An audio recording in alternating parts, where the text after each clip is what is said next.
Hello everyone. स्वागत है आपका मेरे यूट्यूब चैनल पर। कैसे हैं आप सब? आई होप आप सब बहुत अच्छे होंगे और आपकी प्रिपरेशन भी बहुत अच्छी चल रही होगी। आज की इस वीडियो में हम बात करने वाले हैं वीएमओयू से डीएलआईएस और बीएलआईएस करने वाले स्टूडेंट्स के बारे में। आज मैं उन स्टूडेंट्स के बारे में बात करूंगी जिनके प्रैक्टिकल पेपर में बहुत बार बैक लग चुकी है और उनके पेपर में बार बार बैक लगती है। फिर वो रीवैल्यूएशन का फॉर्म लगाते हैं, फिर उसके बाद में वो क्लियर नहीं होता, फिर वो डिफ़ॉल्टर फॉर्म लगाते हैं, फिर से एग्ज़ाम देते हैं, फिर से बैक लग जाती है, फिर से एग्ज़ाम देते हैं, फिर से बैक लग जाती है।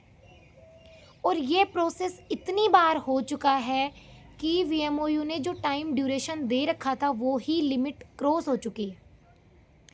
जैसा कि आप सभी को पता है कि वीएमओयू के डिफ़ॉल्टर फॉर्म और रीइवैल्यूएशन के फॉर्म फिल करे जा रहे हैं।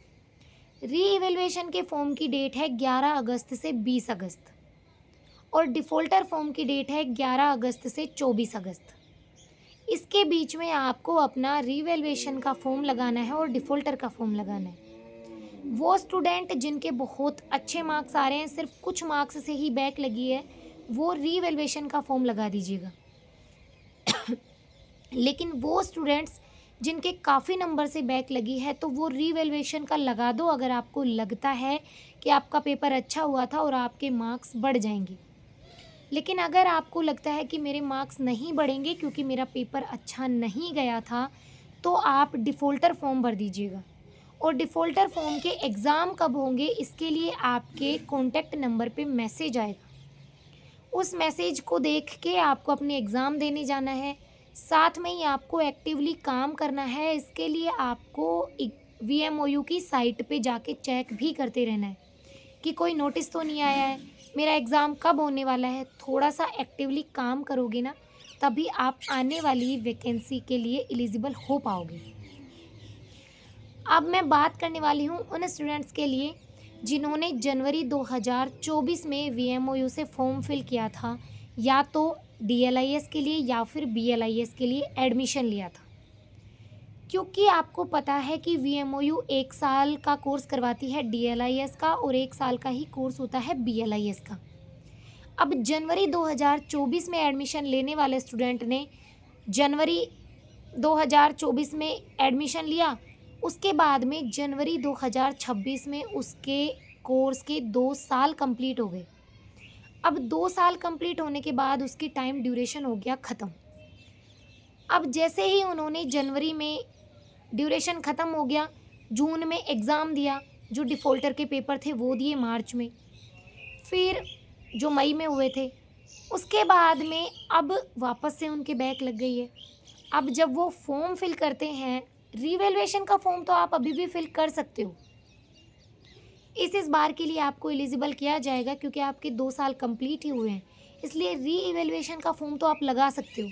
लेकिन अगर आपको डिफ़ॉल्टर का फॉर्म लगाना है, तो आप जैसे ही डिफ़ॉल्टर का फॉर्म लगाने जाते हो, वो एक बात बोलता है, आपको एक मैसेज दिखाता है, you can not apply for this examination as maximum permitted duration is already completed.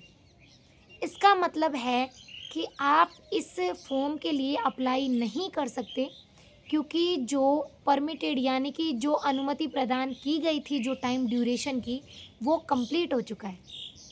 अब उसके बाद में आपके दिमाग में ये आता है कि मेरे जो मार्क्स हैं वो तो इतने अच्छे आ नहीं रहे, और अगर मेरा ये फॉर्म नहीं फिल किया गया डिफ़ॉल्टर का तो मेरा तो ये कोर्स ख़राब हो गया। और हाँ, वो कोर्स ख़राब हो ही गया क्योंकि अब 2 साल कंप्लीट होने के बाद में आपको वापस से ही डीएलआईएस बीएलआईएस करना पड़ेगा या फिर आपको सीएलआईएस करना पड़ेगा इग्नू से। तो उन स्टूडेंट्स के लिए जो वीएमओयू है वो एक लास्ट चांस देता है।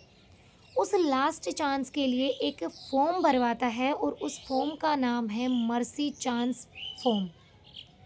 उस फॉर्म का नाम है मर्सी फॉर्म यानी कि मर्सी चांस।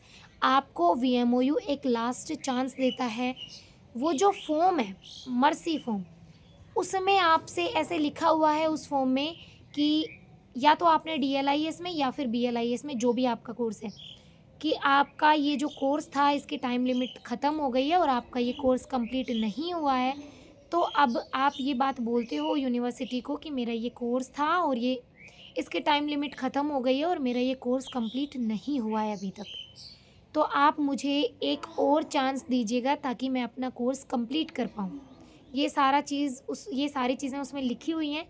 उसके साथ में उसमें आपको अपने स्कॉलर नंबर देने हैं, अपना एड्रेस देना है और अपना नाम देना है, बस। ये जो फॉर्म है वो फॉर्म मैंने अपने टेलीग्राम चैनल पे अपलोड कर दिया है। उस फॉर्म को वहाँ से प्रिंट करवाना आप, और प्रिंट उसका निकाल के उसको फिल करके उसकी पीडीएफ बना के, और उसके बाद में उस फॉर्म के ऊपर ही एक एड्रेस दिया गया है exam@vmou.ac.in। उस पते पे आपको वो पीडीएफ सेंड करनी है ऑनलाइन, मेल करना है उस पे exam@vmou.ac.in पे आपको करना है मेल। वो जो पीडीएफ है, कौन सी पीडीएफ? मर्सी फॉर्म में जो आपने सारा डेटा लिखा है उसकी पीडीएफ। वो पीडीएफ जाएगी यूनिवर्सिटी के पास। उसके बाद में यूनिवर्सिटी आपको एक चांस देगी, आपके पास मैसेज आएगा, और वो मैसेज इसलिए आएगा कि आप अपनी फॉर्म की जो फ़ीस है वो फिल कर सकते हो। फ़ीस भरने के लिए आपके पास मैसेज आएगा, फिर आप फ़ीस भरोगे और उसके बाद में आपका डिफ़ॉल्टर का एग्ज़ाम होगा। वो एग्ज़ाम जब भी होगा तब आपके कॉन्टैक्ट नंबर पे मैसेज आ जाएगा, लेकिन फिर भी आप भी एक्टिवली काम करना और मैं बता दूंगी जब भी वो आपका एग्ज़ाम होगा। तो ये काम करना है आपको। बहुत सारे स्टूडेंट ऐसे हैं जिनने ये देख लिया you can not apply for this examination, तो उन्होंने छोड़ दिया कोर्स, और उसके बाद में या तो वो वापस से फॉर्म फिल कर रहे हैं DLIS और BLIS के लिए, या फिर वो इग्नू से CLIS कर रहे हैं। तो आप ये मर्सी फॉर्म फिल कर दो और इसको मेल कर दो। उसके बाद में आपको यूनिवर्सिटी एक और चांस दे देगी, ठीक है। तो ये था आपका सॉल्यूशन, वो स्टूडेंट जिनकी टाइम लिमिट समाप्त हो गई है। और इस बार जब आपको यूनिवर्सिटी एक मौका दे तो आप इतने अच्छे से प्रिपेयर करके जाओ। अपने जो प्रैक्टिकल बैक लगा है जिसमें विनीता मैम की क्लासेस देख लो, यूट्यूब पे और भी बहुत सारी क्लासेस हैं वो देख लो। अदरवाइज़ आप जो VMOU की बुक है उसको अच्छे से पढ़ो। सारी चीज़ें हिंदी में ही दी हुई हैं, सब कुछ पढ़ने से ही समझ में आएगा। हिंदी में पढ़ोगे चीज़ें तो आपको बहुत अच्छे से समझ में आएंगी क्लियरली। उसके लिए कॉलन क्लासिफिकेशन की बुक लेके आनी है आपको, वो लेके आ जाना, क्योंकि उससे देख देख के ही आपको प्रैक्टिकल का पेपर देना है। ये थी आपके डिफ़ॉल्टर एग्ज़ाम और रिवैल्यूएशन एग्ज़ाम की डिटेल्स। इसके साथ ही मैं वो बात कर लेती हूँ VMOU से BLIS के लिए जिन स्टूडेंट्स ने जुलाई 2026 में एडमिशन लिया है, उनके असाइनमेंट सबमिशन की डेट आ गई है कि 15 अगस्त से 15 नवंबर तक असाइनमेंट जमा करवा सकते हो। लेकिन उन स्टूडेंट्स के असाइनमेंट पेपर अभी यूनिवर्सिटी ने अपलोड ही नहीं किए हैं, इसलिए मैं वो असाइनमेंट पेपर के आंसर नहीं बना सकती अभी जब तक यूनिवर्सिटी पेपर अपलोड नहीं कर देती। जैसे ही पेपर अपलोड होंगे मैं उनको देख के उनके आंसर्स लिख दूंगी, PDF बना के आपको PDF फॉर्मेट में दे दूंगी। उसके लिए आपको स्क्रीन पे कॉन्टैक्ट नंबर दिख जाएगा, व्हाट्सअप नंबर, आप मुझे व्हाट्सअप कर लेना।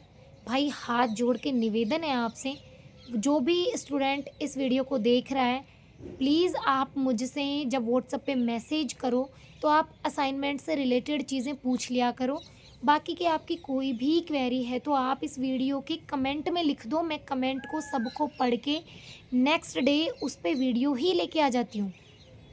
आप मुझसे एक एक सवाल ना करें, प्लीज़ निवेदन है आपसे।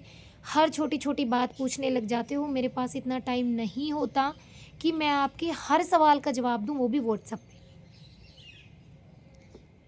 मैं हर क्वेरी के लिए वीडियो बनाती हूँ, अपने पूरे एफ़र्ट्स लगाती हूँ कि आपको चीज़ें वीडियो के थ्रू ही समझ में आ जाएं।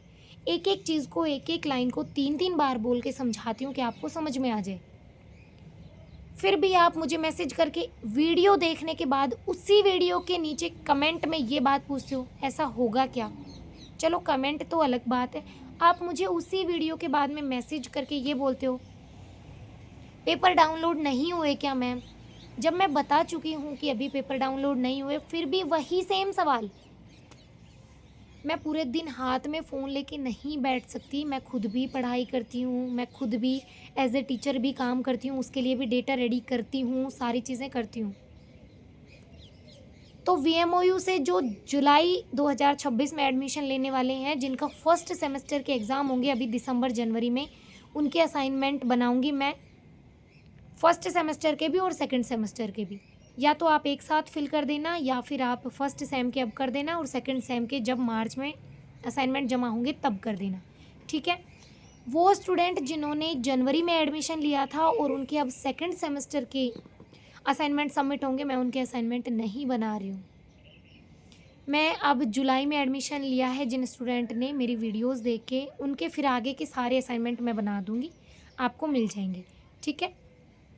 वीएमओयू के डीएलआईएस में असाइनमेंट नहीं होते, इसलिए बार बार ये सवाल ना करें। डीएलआईएस में असाइनमेंट नहीं होते, सिर्फ 2 प्रैक्टिकल होते हैं और बीएलआईएस में 2 प्रैक्टिकल पेपर होते हैं और 6 थ्योरी पेपर होते हैं और टोटल 8 के 8 पेपर्स के लिए असाइनमेंट बनाने पड़ते हैं। वो असाइनमेंट मैं बना दूंगी, जैसे ही असाइनमेंट के पेपर डाउनलोड हो जाएंगे, साइट पे अपलोड हो जाएंगे और मैं डाउनलोड करके उनके आंसर्स बना लूँगी, तब मैं एक प्रॉपर वीडियो के माध्यम से आपको बता दूँगी, ठीक है। आई होप वीएमओयू के डिफ़ॉल्टर एग्ज़ाम से रिलेटेड और बीएलआईएस के असाइनमेंट से रिलेटेड जो भी आपकी क्वेरी है वो आपको यहीं समझ आ गई होगी। अब हम मिलते हैं नेक्स्ट वीडियो में नेक्स्ट किसी क्वेरी के सॉल्यूशन के साथ। तब तक के लिए सभी को जय श्री श्याम, राधे राधे।